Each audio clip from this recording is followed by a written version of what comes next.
folks, Aaron from Beansprout here. I have a really cool tenor ukulele to show you today, and it's one that really celebrates these beautiful wood resources from my part of the world and the people who gather them for us.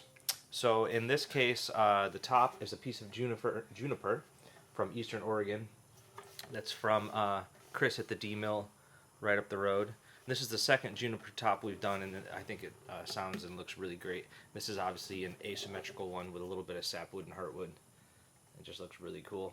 And the back and sides are some amazing Myrtle from Portland, and that's from the crew at Epilogue in Portland.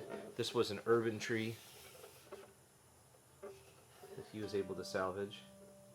The dark brown staining is just really cool.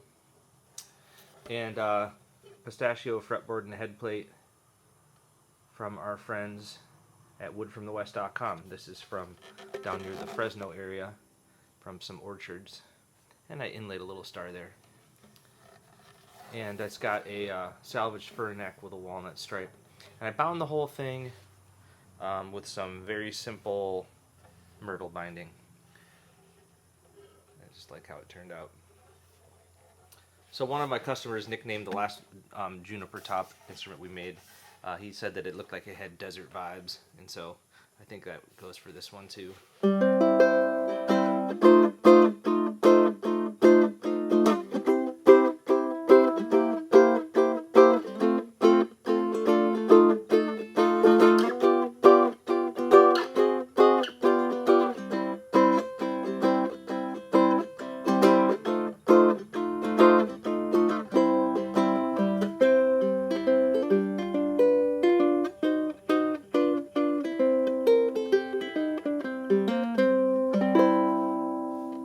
Yeah, feels good. So this is number 703. It'll be on the website in just a moment, up for grabs as a stock instrument.